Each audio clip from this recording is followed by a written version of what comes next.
This story is titled, My Wife's Best Friend Exposed Her 8-Year Affair with My Brother at Our Anniversary Party. The USB drive she left behind exposed an even darker secret that made me realize our entire marriage was built on lies. Hey Reddit! So I, 36 male, a mechanical engineer working for a solid renewable energy firm. My wife, ex-wife now, Emma, 34 female, was a successful event planner with a knack for turning even the simplest ideas into grand affairs. We had a bright, funny 5-year-old daughter, Mia, who loved dinosaurs and insisted on wearing her explorer hat everywhere she went. People would see us together and smile, probably thinking we were the ideal family. For a long time, I believed that too. Emma and I met 7 years ago at a Green Tech Expo in San Francisco. I was there presenting a prototype for a solar-powered energy grid, and she was managing the event. My younger brother, Aaron, 34 male, introduced us. Aaron was always the charismatic one in the family, the guy who could charm his way out of a speeding ticket or talk his way into a VIP section he didn't belong in. At the time, he was dabbling in real estate and working on what he called his empire. He and Emma had hit it off while working together on some charity gala a few months earlier, so he figured we'd get along too. "Josh, this is Emma," he said, flashing his signature grin. "She's like way too good for you, but hey, maybe you'll get lucky." I laughed it off. We spent the rest of the evening talking about everything, our favorite movies, why she loved planning events, the solar project I'd been working on for years. I remember thinking, how is this woman even real? Aaron gave me a nudge as we were leaving. "You're welcome," he said, as if he'd already won some imaginary matchmaking trophy. Emma and I started dating shortly after that night. It was fast and easy. Too easy maybe, but I didn't question it at the time. She had this way of making every moment feel special, like life was one big celebration waiting to happen. It wasn't long before I fell hard. Aaron was thrilled for us. "You finally found someone who can keep up with you," he'd say. Though looking back, it was a strange comment coming from him. He was always around, helping me plan surprises for Emma, hyping me up whenever I doubted myself. When I proposed to her a year later, Aaron was the one who went with me to pick out the ring. He even suggested proposing during a weekend getaway to Napa, at a vineyard she'd mentioned loving. Life after the wedding felt like a dream. We bought a small but cozy house on the outskirts of San Jose. Emma threw herself into building her event planning business, while I worked my way up at my firm. She even designed Mia's nursery herself, filling it with pastel rainbows and stuffed animals that matched a theme I still don't fully understand. Aaron was always around. He'd pop by for dinner or help with odd jobs around the house. I'll admit it felt good to have him so involved in our lives. But if I'm being honest, there were moments that felt off. Sometimes when Aaron and Emma were together, their jokes seemed a little too inside, like they were sharing a secret I wasn't in on. Other times, Aaron would show up unannounced, acting a little too comfortable in our home. I remember once when Emma and I were arguing about her overspending on some party decorations. Aaron walked in and immediately sided with her. "She's just trying to make life beautiful, Josh. Lighten up." It didn't feel right, but I brushed it off. Aaron was my brother. Emma was my wife. I had no reason to doubt either of them. Then Mia came along, and everything changed. If I thought life was busy before, it became a whirlwind after she was born. Late nights feeding her, early mornings rushing to work, and weekends spent trying to catch up on sleep, it all blurred together. Emma seemed to thrive in the chaos, juggling her business and motherhood like a pro. Meanwhile, Aaron became the fun uncle, swooping in with toys and treats, giving us a much-needed break. I thought we were a team, the three of us. Aaron had always been my rock growing up. After our parents died, he took on the role of the protector, even though I was technically the older brother. I trusted him with my life, just like I trusted Emma. Now I see how blind I was. I didn't question why Aaron knew so much about Emma's business trips, or why she would sometimes mention things to him that she hadn't told me. I didn't wonder why Aaron always seemed to know exactly what she wanted for her birthday, or why he'd go out of his way to help her with things I didn't even know she needed help with. I was too busy working, too busy trying to be the perfect husband and father, to notice the cracks forming right in front of me. People always say hindsight is 20/20, and I hate how true that is. If I'd paid closer attention, maybe I would have seen what was really going on. Maybe I would have asked more questions, dug a little deeper, but at the time all I saw was what I wanted to see. A happy family, a loving wife, and a brother I could count on. I had no idea how much of it was a lie. Things started to reveal about 2 years ago. Emma started spending more time on her event planning business, which I thought was normal. It had really taken off, and she was booking bigger clients, more elaborate events, and even landing out-of-town gigs. At first, I was proud of her. She'd always talked about wanting to be independent and successful, and she was finally making it happen. But then, the work started taking over. It was the little things at first. She used to always tell me about her day, funny stories about clients, or how her plans for an event came together. That stopped. If I asked how her day went, she'd just say, busy, and leave it at that. When I pushed for details, she'd say she was too tired to talk about work. I figured she just needed a break. Then came the girls' weekends. She told me her friends were planning spa getaways to unwind from the stress of work, and honestly, I didn't think twice about it. Emma didn't take a lot of time for herself, and I figured she deserved a break. But after the first few trips, it became more frequent. Every couple of months, there'd be another one. I started noticing other things too. She was glued to her phone constantly, but if I asked who she was texting, she'd just say it was a client or Clara, her best friend. She never used to hide her screen from me, but now she'd tilt it away or step out of the room to take calls. I told myself it was just part of her job. After all, clients could be demanding. Our intimacy took a hit as well. Emma had always been affectionate, but suddenly she seemed distant. I remember one night, she came to bed in this really expensive lingerie I'd never seen before. She looked amazing, but when I made a move, she just said she was too tired and rolled over. That became the norm. She was either too tired or not in the mood, and after a while I stopped trying. I told myself it was just a phase, that we were both busy with work and Mia, and we'd get back to where we were. The thing that really started eating at me, though, was how she seemed to talk to Aaron more than me. They were always close, but now it felt like he knew more about her life than I did. If she was stressed about a project, Aaron would show up with a box of her favorite dessert or take Mia out for the afternoon so Emma could relax. It was thoughtful, sure, but I couldn't shake this nagging feeling that I was being pushed out of my own marriage. There was this one night that really stuck with me. We were hosting a dinner party for some of her clients, and Aaron came over early to help set up. I was in the kitchen slicing vegetables when I overheard them laughing in the living room. Emma said something like, "You always know how to make me feel better." And Aaron replied, "That's what I'm here for." It shouldn't have bothered me, but it did.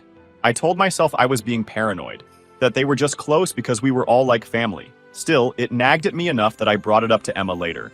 "Do you think you lean on Aaron too much?" I asked her while we were getting ready for bed. She looked at me like I'd just asked if the sky was green. "What are you talking about? He's your brother. He's just helping out. You should be grateful." I felt like an idiot for even mentioning, so I dropped it. But the uneasy feeling never really went away. Aaron, for his part, was always there with advice whenever I confided in him. If I mentioned that Emma seemed distant, he'd say, "She's under a lot of pressure. Just give her space." If I complained about the lack of intimacy, he'd laugh and say, "Welcome to married life, bro." He had this way of making me feel like I was overthinking everything, and I believed him because he was Aaron, my brother, my best friend. But it wasn't just Aaron. I started noticing Emma's behavior with Mia too. She'd always been a great mom, but now it felt like she was using Mia as a buffer. If we were having a tense moment, she'd suddenly suggest doing something with Mia, like going to the park or watching a movie. It was like she was avoiding being alone with me, moving forward to our 7th anniversary party. The idea came to me months in advance. I wanted to do something special, something that would remind Emma of how much I loved her and bring us closer. Things had been weird between us lately, but I kept telling myself it was just a phase. A celebration might be exactly what we needed to shake off the tension. I decided to recreate one of our best memories, a weekend we'd spent at a vineyard in Sonoma back when we first started dating.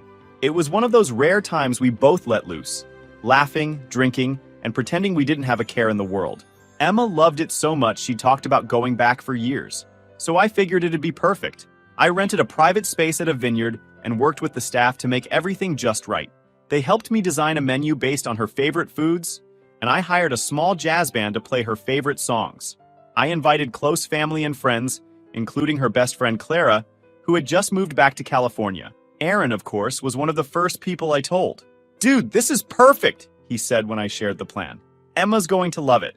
He offered to help with the setup, which didn't surprise me. Aaron had a knack for making himself indispensable in situations like this. At the time, I thought he was just being a supportive brother. The night of the party, everything seemed to fall into place. Emma thought we were just going out for a quiet dinner.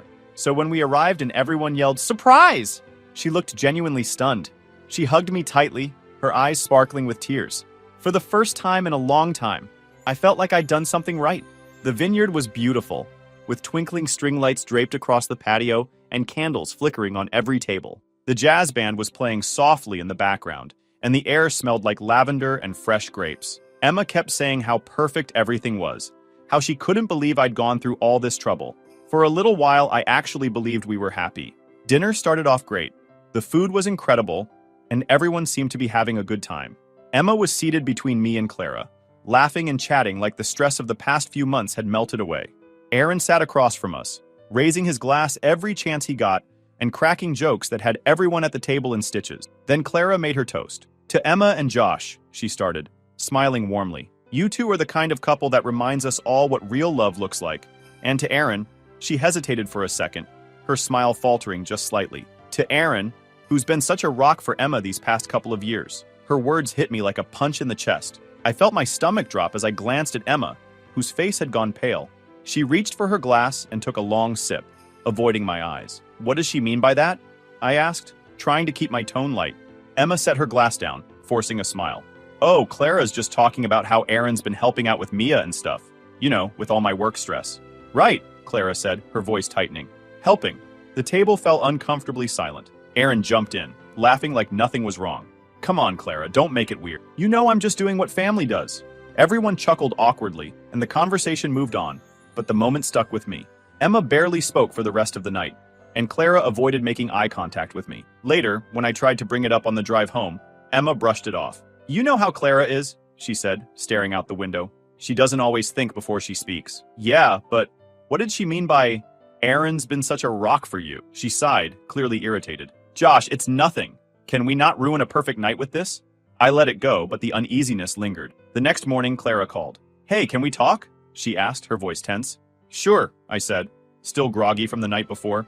"I shouldn't have said what I did at the party," she blurted out. "It wasn't my place, but, Josh, there's something you need to know." My stomach tightened. "What are you talking about?" Clara hesitated, and for a moment I thought she might hang up. But then she said, "Can I come over? It's better if I show you." When she arrived, she looked nervous, clutching her purse like it was a lifeline. She handed me a small flash drive without saying a word. "What's this?" I asked. "Just look at it. It explains everything that's been going on between Aaron and Emily for years behind your back," she said, her voice barely above a whisper. After Clara handed me that flash drive and left, I sat there for what felt like forever. I couldn't bring myself to open it again, not right away. I paced the living room, laptop still open on the coffee table, wondering how I could have been so blind. A part of me didn't even want to know more. Ignorance felt safer, like maybe if I didn't look, it wouldn't all be real. But I couldn't just ignore it. Not anymore.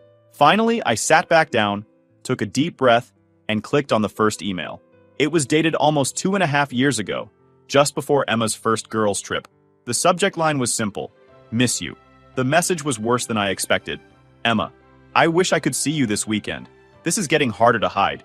Aaron, I know Em, but it's worth it. You know that, right? Josh doesn't have to know." I clenched my fists, my heart pounding in my chest. I told myself to keep going, to rip off the bandage, no matter how much it hurt. The emails unfolded like some nightmare I couldn't wake up from. There were messages about how they'd meet up when I was at work, how Emma would use her business trips as an excuse to spend weekends with Aaron. They planned everything, down to the smallest detail. Cover stories, fake schedules, even how to handle questions from Clara or me if anything seemed suspicious. I didn't know whether to scream, throw my laptop across the room, or just sit there and take it. But then, I clicked on another folder labeled Photos. I almost didn't open it, but curiosity or maybe masochism got me. The first few photos were harmless enough. Aaron and Emma at what looked like a beach house, laughing over drinks. But the longer I scrolled, the worse it got. Pictures of them in hotel robes. Emma lying on a bed in lingerie I'd never seen before. Selfies of them kissing. And then I saw something that made my stomach drop. There were pictures of Aaron and Emma together from over 7 years ago, long before we got married. Some were taken in college, back when Aaron was supposedly focused on building his real estate empire. One picture showed them at a park I recognized. It was the same park where Emma and I had our third date. My mind started racing. Had this been going on the whole time? Had she ever really loved me? Or was I just a placeholder while she carried on with Aaron? Then I found the Facebook messages. The earliest ones were from right around the time Aaron introduced me to Emma. They talked about how it was the perfect plan. Aaron convinced Emma I was the safe choice, the stable, responsible older brother with a steady career, someone who could give her the life she wanted. One message from Aaron stood out like a slap in the face. "Aaron, you'll have everything you need with Josh. He's predictable. I'm not, but I'll always be here for you." I slammed the laptop shut and stormed into the kitchen, needing to do something, anything, to stop the thoughts swirling in my head.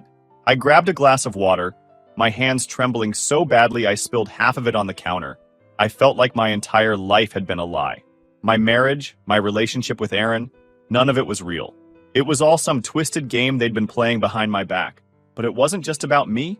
What about Mia? What if she wasn't even mine? That thought hit me like a brick wall, and I nearly doubled over. I sat down at the kitchen table, my head in my hands, trying to figure out what to do next. Should I confront Emma? Aaron? Both of them? Or should I wait, gather more information, and make sure I had all the facts? As if on cue, my phone buzzed. It was a text from Emma. "Running late. Don't wait up. Love you." The nerve of her. The audacity to send me that message while I sat here drowning in the truth of her lies. I wanted to call her right then and there, to scream at her and demand answers, but I stopped myself. If I lost my cool, she'd have time to spin some excuse, to try and manipulate the situation. Instead, I called Clara. She answered on the second ring, her voice cautious. "Josh, why didn't you tell me sooner?" I asked, my voice cracking. There was a long pause before she replied. "I didn't know how. I didn't even know if I should. Emma's been my best friend since college, but I couldn't keep lying for her. Not after I saw the emails." "Lying for her?" I repeated, my jaw tightening. "She told me about the affair almost a year ago," Clara admitted. "She said she was ending it, that she just needed time to figure things out. But then I saw the flash drive on her desk one day, and I couldn't ignore it anymore." I didn't know what to say. Part of me wanted to thank Clara for finally coming clean, but another part of me was furious that she'd kept this from me for so long. "What else do you know?" I asked finally. Clara hesitated again. "Josh, it's not just the affair. There's more. You should check into Aaron's business. I don't think it's as legit as he makes it out to be." I didn't even know how to process that. First my wife, now my brother's career? What else were they hiding? After we hung up, I sat in silence, trying to piece everything together. I knew I couldn't let this go. If Aaron's business was involved, that meant the betrayal ran even deeper than I'd imagined. I grabbed the laptop again, this time opening a new folder I'd overlooked earlier. Financials. Inside, I found spreadsheets, invoices, and transaction records that didn't make any sense. Payments from Emma's event planning clients were being funneled into accounts linked to Aaron's real estate firm. Some of the documents were flagged with notes like "transfer to offshore" or "split between accounts." It didn't take a genius to figure out what was going on. They weren't just having an affair. They were laundering money. I leaned back in my chair, completely numb. The betrayal wasn't just personal anymore. This was criminal. I knew then that I couldn't handle this alone. I needed to confront them, but I also needed help. This was bigger than just me now. I decided to confront Emma first. Aaron wasn't around, and I figured if I caught her off guard, she might slip up. Besides, I needed to see her face when she tried to explain it all. I wanted to hear her say the words, to admit what she'd done. When she came home that evening, acting like everything was normal, I almost lost it right then and there. She dropped her bag by the door and gave me a quick smile. "Hey," she said casually, like she hadn't been lying to my face for years. "Emma," I said, trying to keep my voice steady, "we need to talk." Her smile faltered. "Okay," she said, walking into the living room. She sat on the couch, tucking her legs underneath her like she always did. "What's up?" I stayed standing, too angry to sit. "I know about you and Aaron," I said, the words coming out harsher than I intended. Her face went pale, and for a moment, I thought she might actually deny it. But then she just looked down at her hands and whispered, "How did you find out?" That admission, those 4 simple words, felt like someone had just kicked me in the chest. No denial, no excuses. Just a quiet confirmation. "I found the emails, the photos, everything," I said, my voice shaking. "I didn't mean for it to happen," she said, her voice breaking. It just happened." "Don't give me that," I snapped. "This didn't just happen. You planned this. Both of you. I read the messages. You've been lying to me from the start." She started crying then, big heaving sobs that made me want to punch a wall. "I never wanted to hurt you, Josh," she said. "I swear I didn't. I love you." "You love me?" I laughed bitterly. "You don't destroy someone you love, Emma. You don't sleep with their brother and make jokes about how clueless they are." She didn't say anything, just kept crying into her hands. "And it's not just the affair," I continued. "You and Aaron, what were you doing with the money? I saw the files. Were you using your business to launder money for him?" Her head shot up then, her eyes wide. "I didn't know," she said quickly. "I didn't know what he was doing. I swear. Don't lie to me," I said, my voice rising. "Not anymore. I have the evidence, Emma. You knew exactly what he was doing and you helped him cover it up." She shook her head, tears streaming down her face. Josh, please, I didn't mean for any of this to happen. I made a mistake, a horrible mistake. But I love you, and I love Mia. Can we try to fix this? Fix this? The words felt like a slap in the face. How could she even say that after everything she'd done? I don't even know who you are anymore, I said. The woman I married. The woman I thought I knew. She wouldn't have done this. Not to me. Not to her family. She didn't say anything after that. Just sat there crying while I walked out of the room. I couldn't look at her anymore. The next morning, I decided it was Aaron's turn. I didn't bother calling him first. I drove straight to his office, fueled by anger and adrenaline. When I walked in, his assistant greeted me with a bright smile. Hi, Josh. Here to see Aaron? I didn't even answer, just pushed past her and into his office. Aaron was sitting at his desk, scrolling through his phone. When he looked up and saw me, his face went blank for a moment. Then he leaned back in his chair, giving me that cocky grin he always used to get out of trouble. Josh, he said, spreading his arms like he was welcoming me to a family dinner. What's up? You know damn well what's up, I said, slamming the door behind me. He sighed, setting his phone down. Emma told you, huh? She didn't have to.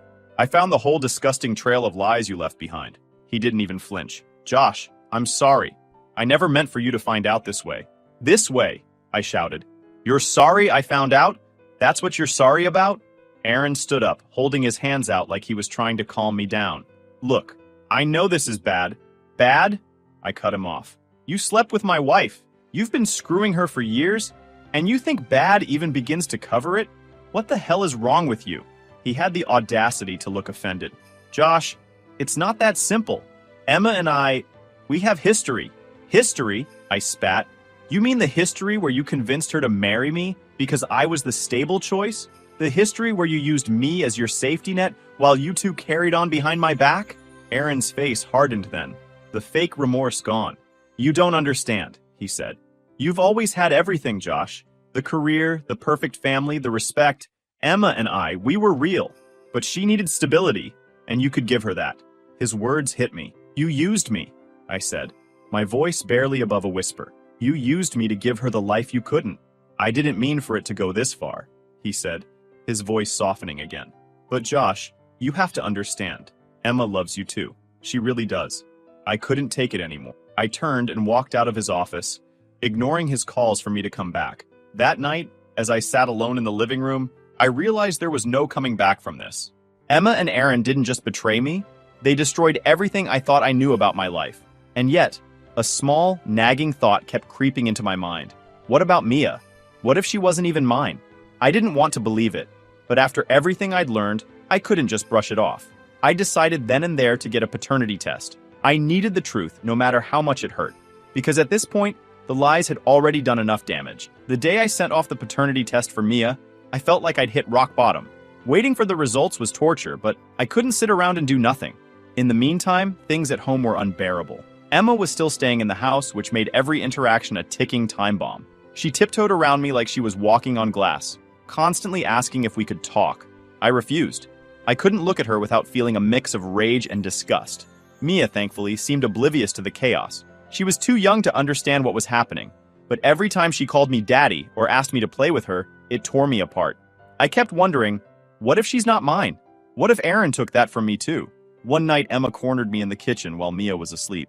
Josh, she said softly, blocking my path to the fridge. I know you're angry, and you have every right to be, but we need to figure out what we're going to do, for Mia's sake. For Mia's sake, I snapped. You didn't care about Mia's sake when you were sneaking around with Aaron.